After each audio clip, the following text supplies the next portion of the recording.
नमस्कार विद्यार्थी मित्रांनो, आपले मॅथ्स गुरु या समोर चॅनलमध्ये स्वागत आहे. विद्यार्थी मित्रांनो, आज आपण इथे दशांश आणि व्यावहारिक अपूर्णांकाचे एकमेकात रूपांतर हा घटक पाहणार आहोत.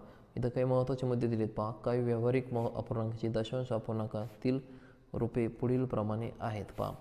छोटे पहा, 1/2 म्हणजे अर्धा म्हणजे किती असतो 0.5. त्यानंतर 1/4 म्हणजे 0.25. त्यानंतर 1/8 म्हणजे 0.125. तर 1/16 भाग म्हणजे 0.0625. 1/5 म्हणजे तर 0.2. 1/25 म्हणजे 0.04.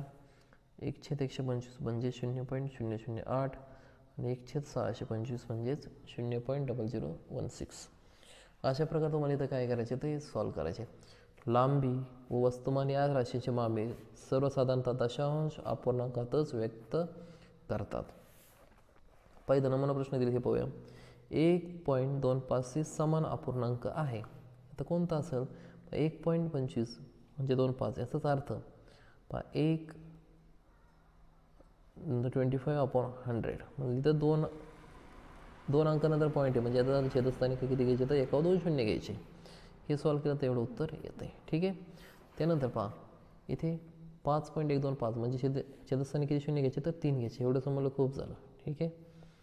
त्यानंतर पुढीलपैकी कोणत्या संख्या चढत्या क्रमाने असलेल्या आहेत? ऑप्शन इथं हे सी उत्तर योग्य आहे.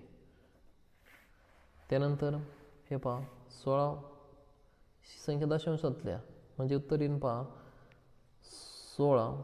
इथं 100 आहे म्हणजे 2 अंक सोडून पॉईंट. ठीक आहे. अशा प्रकारे इथं आपण बेसिक थोडीशी माहिती पाहिलेली आहे.